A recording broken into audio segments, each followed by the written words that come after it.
Hello friends, जैसा कि हमने लास्ट एपिसोड में देखा, जोआन के पीछे क्वी मैंसन का सेकंड एक मास्टर उसके ऊपर इल्ज़ाम लगाने के लिए दो चोरों को उसकी माउंटेन पर भेज देता है। और इसके बाद वे दोनों चोर एक याओयाओ के पास चला जाता है और एक जोयान के पास। अब आगे हम इस एपिसोड की शुरुआत में हम देखते हैं जोयान उस आदमी को मार देता है और उसके बाद उसे अपने साथ ले जाते हुए तुरंत ही याओयाओ के पास पहुंच जाता है और सोच रहा होता है कहीं याओयाओ जीजू को कुछ हो नहीं गया हो। इसलिए वो तुरंत ही उसके पास पहुंच जाता है, उससे पूछने लगता है, याओयाओ सिस्टर क्या तुम ठीक हो? उसकी हालत बहुत ही ज़्यादा ख़राब हो चुकी होती है। उसकी हालत देखते हुए वो कहने लगती है, मैं तो ठीक हूँ, पर वो आदमी की हालत कुछ ज़्यादा ही ख़राब हो गई। इस पर वो पूछने लगता है कहाँ है। तभी कुंतन अपने पेट में से एक जाली से निकाल कर छोड़ देता है। उसको देखकर जो समझ जाता है कि वो कैसे मारा। इस पर वो कहने लगता है कितना बुरा तरीका है मरने का। फिर वो उस टेक्निक को चेक करने लगता है, पर उसे पता चलता है कि वो टेक्निक एक्वाफ्लेक्स जो कि क्वी मैनर की है वो उसके हाथ लग चुकी है। ये देखकर वो बहुत ही ज़्यादा खुश हो जाता है और कह रहा होता है, ये टेक्निक तो मेरे बहुत ही काम की है। अब जबकि ये मेरे हाथ लग चुकी है, अब मैं इसे उन लोगों को बिल्कुल भी वापस नहीं दूंगा। यायो कहने लगती है, जो कि दारू पी रही थी, फालतू की बातें करना बंद करो। अभी 36 बीस्ट का ब्लड रिफाइनमेंट रह गई है, तुम उस पर ध्यान दो। तभी हम देखते हैं कि वहाँ पर युआन के जितने सारे गार्ड थे वो तुरंत ही उसकी तरफ आ रहे होते हैं और कह रहे होते हैं, हाइनेस हाइनेस क्या आप ठीक हैं? वो तुरंत ही उसके पास पहुँच जाते हैं, घोंटे ऊपर बैठ जाते हैं। इधर बटलर कोई आते हुए हंस रहा होता है और सोच रहा होता है, लगता है वो प्रिंस अपनी आधी लाइफ तो हो ही चुका होगा अगर मरा नहीं होगा तो। पर वो देखता है कि प्रिंस जॉन वहाँ पर बिल्कुल ही सही तरह से खड़ा है। ये देखकर वो चौंक जाता है और कहने लगता है, आखिर इसे कुछ हुआ क्यों नहीं? तभी वो अपने मरे हुए आदमी को डरा देखता है जो कि उसने भेजे थे। वो तुरंत ही उसके पास पहुंच जाता है और उसकी गर्दन को पकड़ लेता है। कमांडर लू कह रहा होता है, क्या ये आदमी है जिसने तुमको मारने की कोशिश की? पर बटलर को उसकी गर्दन को पकड़कर उससे पूछने लगता है, तुमने हमारे मैंसन से जो सामान चुराया था कहाँ है वो? बोलो जल्दी बोलो। जिससे पहले कि कमांडर लू उसके पास पहुंच पाता, वो उससे पहले ही उसकी गर्दन दबाकर मोड़ देता है और वहीं पर ख़त्म कर देता है। कमांडर लू सोच रहा होता है, लगता है ये लोग कातिल को बचाने के लिए उसको शांत करने की कोशिश कर रहे हैं। इस तरह वो उसे मारकर खड़ा हो जाता है और पूछने लगता है। इसके बाद बटलर को उसको मार देता है और कहने लगता है, कमांडर लोग कुछ गलत सोच रहे हैं। मैं तो बस उसे मारना इसलिए चाहता था क्योंकि उसने हाइनेस के ऊपर हमला किया और साथ ही उसने क्वी मैनर की टेक्निक भी चुराई। इस तरह वो कहने लगता है, क्वी मैनर की टेक्निक? तभी बटलर भी प्रिंस जॉन से पूछने लगता है, हाइनेस क्या तो आपने दूसरे आदमी को देखा? इस पर प्रिंस जॉन उससे कहने लगता है, मैंने दूसरे आदमी को नहीं देखा, शायद वो उस टेक्निक को लेकर भाग गया हो। इस पर बटलर कोई कहने लगता है, ऐसा तो बिल्कुल नहीं हो सकता। उसकी बात सुनते ही प्रिंस जॉन कहने लगता है, ऐसा क्यों नहीं हो सकता? फिर वो अपने आप को एकदम रोक लेता है। इसके बाद प्रिंस जॉन वहाँ से हंसते हुए चले जाता है और मछली को सूंघते हुए कहने लगता है, खाना तो बहुत ही ज़्यादा स्वादिष्ट है। अगर तुम उस चोर को पकड़ना चाहते हो तो तुम पहले कुछ खा लो, उसके बाद जाना। इस पर वो कहने लगता है, हाइनेस मुझे माफ़ कर दें, मैं कुछ नहीं खाना चाहता, अब मुझे यहाँ से चले जाने दें। और ये कहते वक्त वो काफ़ी ज़्यादा उदास सा होता है और फिर वहाँ से चला जाता है।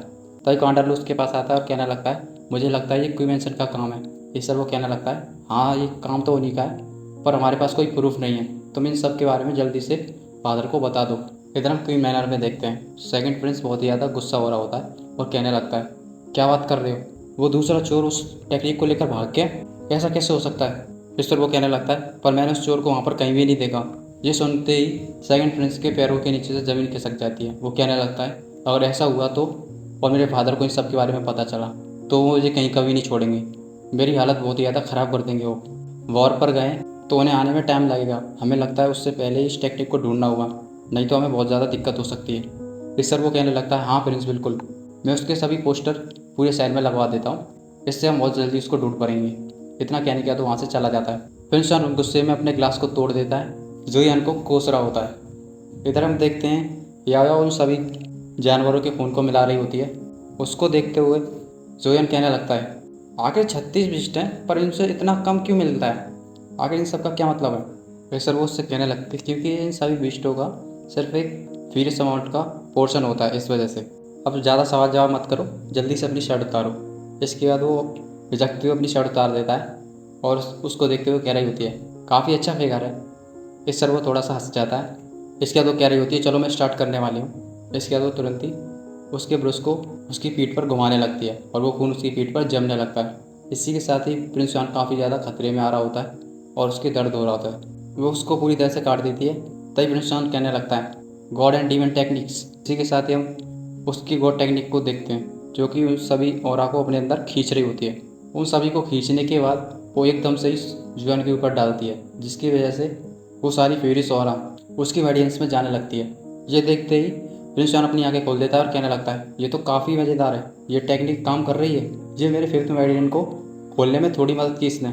याया खड़ी हो जाती है और कहने लगती है, फालतू बातें मत करो, जल्दी जाओ और बाकी विस्टों को हंट करना शुरू करो, जिससे कि तुम 1 महीने के अंदर ही अंदर 5वीं मेरिडियन को खोल सकते हो।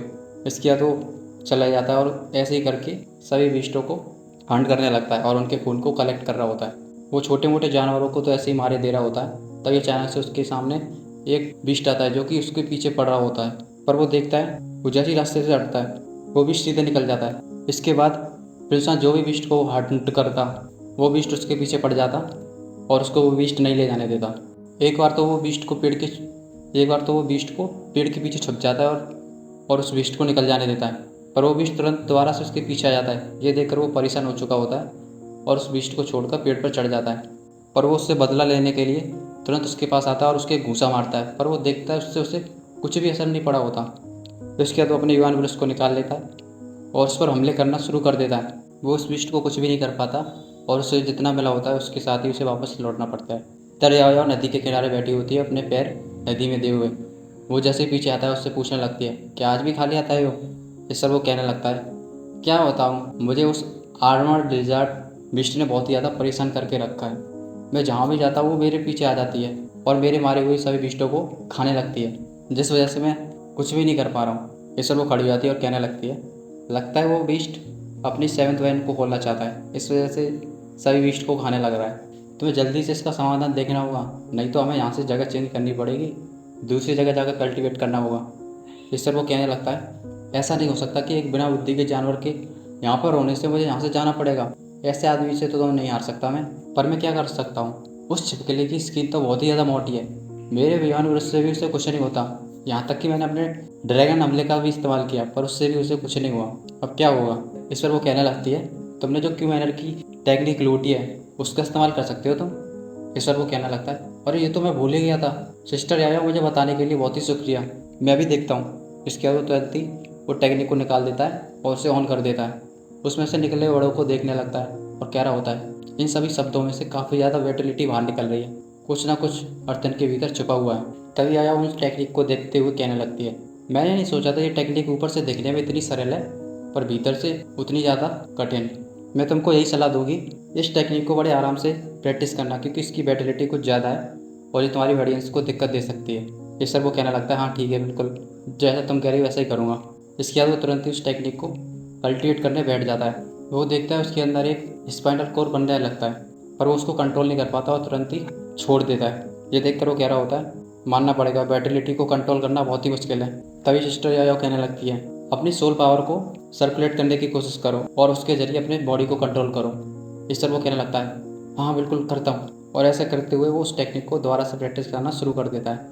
दूसरे दिन देखते हैं कि वो उस टेक्निक को अच्छी तरह से कल्टिवेट कर लेता है। उसको कल्टिवेट करने के बाद वो तुरंत ही अपनी उंगलियों पे एक ब्लेड को देखता है और पत्थर पर मारता है, जिससे कि वो पत्थर एकदम ही कट जाता है।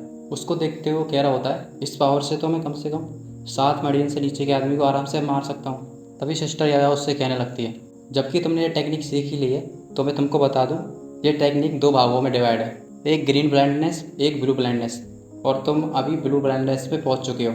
पर मैं सोचती हूँ अगर तुम इसे अच्छी तरह से प्रैक्टिस करोगे तो शायद तुम इसकी ब्लू ब्लड लाइन्स को निकाल लो। इस तरह वो हंस जाता है और क्या होता है, मैं अपनी पूरी कोशिश करने की ट्राई करूँगा। इसके बाद वो कहने लगता है, चलो लगता है मेरा समय हो गया, मैं उस मोटी खाल वाली छिपकली को सबक सिखाऊँ। मेरी कल्टीवेशन रोकने की हिम्मत कर रही है, देखो मैं तुम्हें कैसे सिखाता हूँ। इसके बाद वो उधर पहुँच जाता है और एक पेड़ के ऊपर बैठ जाता है, शायद एक बीस्ट को मारकर वहीं जमीन पर छोड़ देता है। तभी हम उस आर्मर्ड लिजार्ड को देखते हैं और उसकी तरफ आ रही होती है। वो ऊपर से नीचे आ जाता है और अपने हाथ में उस एक्वेटिक ब्लेड नाम की टेक्निक को ऑन कर लेता है, जो कि उसने अभी सीखी हुई थी। वो लिजार्ड पहले उसको देखती है, फिर उसके हाथ में उस ब्लेड को देखकर वहीं पर रुक जाती है, पर फिर उसको चढ़ाते हुए उसकी तरफ आता है और उस ब्लेड को ऑन रखे रहता है। ये देखकर वो लिजार्ड एगिटेटेड हो जाती है और तुरंत ही दाढ़ लगाने लगती है और उसकी तरफ आने लगती है। युजान काफ़ी स्पीड से जाता है और उसके अटैक को डॉज करने के साथ अपनी उस टेक्निक को उसके शरीर में गड़ाते हुए निकाल देता है। पर वो देखता है कि उसकी टेक्निक से सिर्फ उसके शरीर पर एक खरोंच आई है। अपने शरीर को ऐसे खतरा देखकर वो और थोड़ा गुस्सा हो जाती है और तुरंत ही बादशाह मोड में चली जाती है। वो अपनी टेक्निक के इस हमले को देखकर थोड़ा उदास हो जाता है और कह रहा होता है, लगता है ये टेक्निक से निपटने के लिए काफ़ी नहीं है। पर वो लिजार्ड तुरंत ही उसके पीछे आने लगती है। वो दम दबाकर वहाँ से भागता है वो वहाँ के सभी पत्थरों को छलांगते हुए उनके ऊपर से निकलते हुए जा रहा होता है, पर वो लेजार्ड उसके रास्ते में जो भी चीज़ आ रही थी उन सभी को चकनाचूर करते हुए आगे बढ़ रही होती है। वो कह रहा होता है, लगता है ये तो पागल हो चुकी है, इसको अपने रास्ते में भी कुछ नहीं दिखाई दे रहा और साथ ही में इसकी पावर भी बढ़ गई है। लगता है मुझे कुछ ना कुछ उपाय ढूंढना होगा, नहीं तो दिक्कत हो सकती है। तभी उसे अचानक से एक बहुत बड़ा बोल्डर दिख जाता है। उसको देखने के बाद वो उसी के आगे रुक जाता है। उस छिपकली को वो देखते ही तुरंत ही वो उसकी तरफ भागने लगती है। वो उसके बिल्कुल करीब आ चुकी होती है। जुएन तुरंत ही वहाँ से हट जाता है। वो जैसे ही हटता है वो जाकर उस बोल्डर में घुस जाती है और उसका सर वहीं पर अटक जाता है। जुएन पीछे खड़ा हो जाता है और उसको देख रहा होता है। तभी वो सोचने लगता है, जो कि उसे सिस्टर याया ने बताया था। उसने बताया था कि वो ड्रैगन रूट की टेक्निक को अच्छी तरह से इस्तेमाल कर सकता है अगर वो हेवन और अर्थ की एनर्जी को अच्छी तरह से कंज्यूम कर ले तो। इसी के साथ ही वो तुरंत ही वहाँ की सभी हेवन और अर्थ की एनर्जी को अपने अंदर कंज्यूम करने लगता है और उस टेक्निक को ऑन करने की कोशिश कर रहा होता है। वो छिपकली अपने सर को उस पत्थर में से निकाल लेती है और उसकी तरफ आना शुरू कर देती है। जुएन भी अपनी उस टेक्निक को पूरी तरह से ऑन कर लेता है, पर अब की हम देखते हैं उसका ब्लेड काफ़ी बड़ा हो चुका होता है। वो ब्लेड को उसके सर के भीतर से निकालता है। इसी के साथ ही उस छिपकली की लैंटेन बुझ जाती है और उसका सर धड़ से अलग होकर नीचे ज़मीन पर गिर जाता है। इधर हम क्यूएनएल में देखते हैं, वो कह रहा होता है, हमें वो आदमी कहीं पर भी नहीं मिला। ऐसा लगता है जैसे कि वो यहाँ से बिल्कुल ही गायब हो चुका है। इस पर यंग प्रिंस उससे कहने लगता है इसका कारण सिर्फ एक ही है कि वो अब मर चुका है और मुझे डर है कि वो टेक्निक जुएन के हाथ में जा चुकी है। जाओ जल्दी से और लूसी से कुछ करने को कहो। इस सर वो हाँ करते हुए वहाँ से चला जाता है। इधर हम यूसुमी को देखते हैं, जो कि रास्ते पर चल रही होती है और सोच रही होती है, पता नहीं आइनेस कहाँ पर रह गए। अब तक तो उनकी ट्रेनिंग पूरी हो जानी चाहिए थी। वो ऐसे ही रास्ते पर चलती हुई जा रही होती है और वो रास्ता सुनसान हो जाता है। तभी अचानक से उसके सामने लूसी आ जाती है और कहने लगती है, आखिर तुम कहाँ घूमने की कोशिश कर रही हो। इस पर यूसुमी उससे ज़्यादा कुछ नहीं कहती और पीछे की तरफ जाने लगती है। तभी देखती है कि उसके पीछे भी 2 लोग खड़े होते हैं। ये देखकर वो समझ जाती है कि उन लोगों ने उसको घेर लिया है। पर वो उससे कहने लगती है, यूसी, जैसा कि आइनेस ने मेरे से कहा था, माना कि उसके पास मुंह है, पर ऐसा नहीं कि तुम्हारे पास दिमाग नहीं है। तुम उसकी हर बात को क्यों मानती हो।